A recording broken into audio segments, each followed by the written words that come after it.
Histoire et boule de Rome.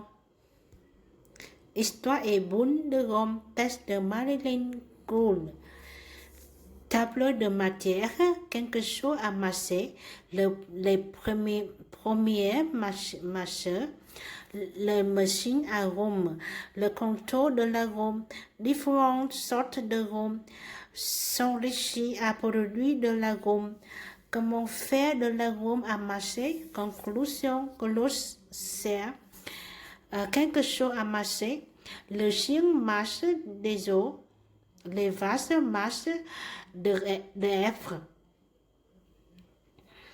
Mais qu'est-ce que le genre masse? Le genre masse de Rome. Tu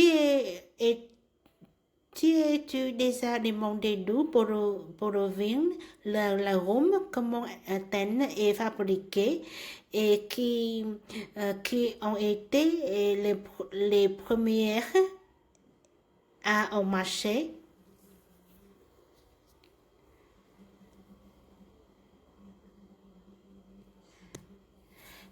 Les premiers marcheurs, certains pensent que la première personne à marcher de Rome était américaine, mais ce n'est pas vrai.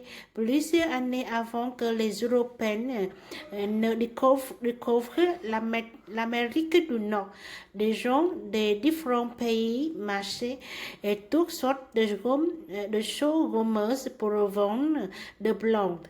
Les gens de la Grèce marchaient du mastis, les autochtones de l'Amérique du Sud marchaient du cyclé en Inde. Le BT était populaire. Les autochtones de l'Amérique du Nord aimaient une substance gluante et coulante faite avec de la sève de pinette. Quelques Européens qui se sont installés en Amérique du Nord ont appris l'existence de la substance gluante, ils l'ont excisée et ils l'ont adoptée. Toi, cependant, tu n'aurais peut-être pas aimé l'arôme de pinette avec peu de gouttes. Ce n'est que quand 1850 que John Curtis a ajouté de la saveur pour améliorer le goût de l'arôme d'épinette. Il lui a donné le nom d'épinette, puis domaine et l'a vendu à d'autres pionniers de l'Amérique du Nord. La machine à rhum en 1871, marché de la Rome est devenu tellement populaire qu'un inventeur et vendeur new-yorkais, Thomas Adam, a inventé une machine à faire de la Rome. Peu de temps après, d'autres machines ont été inventées. Certaines machines offraient de l'arôme en forme de boule, quand une pièce de monnaie était introduite dans une fête. D'autres offraient de l'arôme en bâtonnet. Certaines machines à rhum avaient une boule de verre qui faisait paraître le rhum plus grosse qu'elle ne l'était en réalité.